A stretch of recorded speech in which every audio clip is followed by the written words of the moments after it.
রসমণি ওঠো, আরো বড় হয়ে যাও। এটা হইলো কাকা জাতি পদ্মা গকুর সাপ। এটা হইলো হাঁস মুরগি মেরি ধরা পড়েছে, এটা হইলো মদ্দা। আর ওই ভেতরে আর একটা আছে, ওইটা হইলো কাকা মায়া। আমার প্রত্যেকটা বাক্সর ভিতরে সাপ আছে।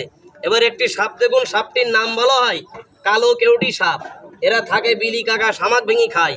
ও পাশে সুন্দরবন জঙ্গল, এ পাশে মানুষের বসবাস বাড়ি। এইদিকে লক্ষ্য রাখেন, জায়গাটার নাম হইলো ট্যাংরাখালি। এক ভদ্রলোকের বাসার ভিতরে ঢুকি কাকা, এবছরে ডিম পেরিছে ইনি 16টা ডিম পেরিছে, 16টায় বাচ্চা ফুটাই। সাপটাকে একটু বের করি সারি, দেখেন চিনতে পারেন কিনা। এই মাথা দে, আস্তে আস্তে ধীরে ধীরে করি দেখা। এই রাখ, ঠান্ডা হ। এই যে হইল সেই বাচ্চার মা কাকা। এই বাচ্চার মা এইটার ভিতরে আছে, একটু বের করি সারি, দেখুন চিনতে পারেন নাকি। তবে দাদা ভাই, বাতের ব্যথা কিন্তু সহজে ভালো হয় না। আর বাতের ব্যথাকে কেউ ছোট মনে করে দেখবেন না। আমি ফুটপাতের লোক তো, রাস্তার সাপুরিয়া। এখানে আমি যত দামি কথা বলি না কেন বাবা, আজকে আপনারা হিংসা মনে করবেন, এটা আমি জানি। এইদিকে লক্ষ্য রাখেন, আমি ফুটপাতের সাপুরিয়া তো দাদু ভাই।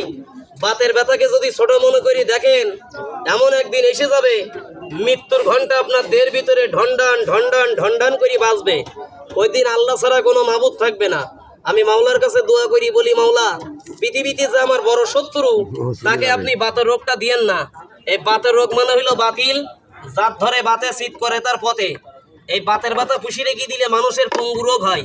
বাতের ব্যথা পুষি রেখে দিলে মানুষের হাত বেঁকে যায়, পা বেঁকে যায়। বাতের ব্যথা পুষি রেখে দিলে মানুষের প্যারালাইসিস হয়, এক সাইড অবাস অসাল হয়ে যায়। কাকা, মানুষের যে প্যারালাইসিস হয়, এটা কি এমনি এমনি হয়?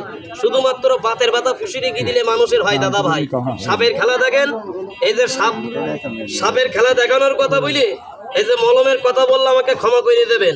তবে আমার দাদু হেকিম বলছে, যদি কোনো মানুষ এই বাতের ব্যথার জন্য আমাদের এই মলমটি রায় দিয়ে